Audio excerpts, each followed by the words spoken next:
Across all these areas, we know progress is possible. Many countries around the world are stepping up to lead the way. Brazil, Colombia, Indonesia, and Malaysia are leading by example by ramping up efforts to curb deforestation. Ladies and gentlemen, as one of the world's 17 megadiverse countries with 20% of all known animal species of the world, forests that have existed for more than 100 million years old, as well as being part of the Coral Triangle, Malaysia is committed to managing our biodiversity sustainably. We were one of the first parties to integrate KMGBF into our NBSAP, and we are determined to implement our NBSAP effectively by conducting baseline studies, developing a national monitoring system to measure its progress, and to establish a Center of Excellence for Biodiversity. Malaysia has a bigger role going into 2025 as we take over the chair of the Association of Southeast Asian Nations, ASEAN, which is a region that is rich with terrestrial and maritime biodiversity, but 660 million people that are threatened by biodiversity loss and highly susceptible to climate change.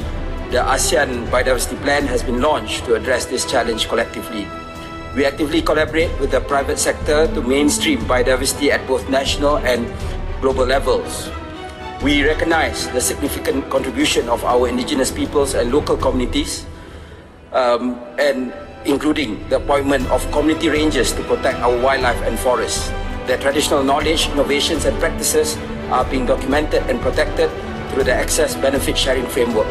Malaysia acknowledges the support that we have thus received from global biodiversity funds towards the full implementation of NBSAP.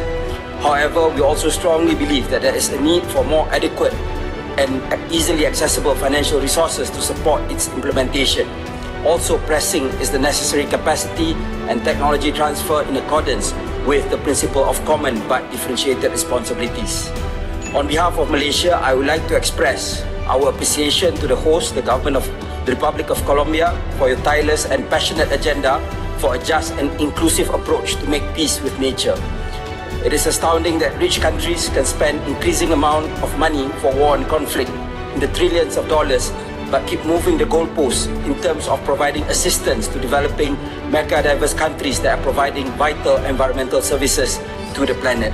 We reaffirm these questions must be addressed urgently and equitably as our flora and fauna waits for no one. Our children's survival waits for no one, and we cannot delay any longer. Malaysia reaffirms our commitment to protect the precious treasures of our biodiversity. Thank you.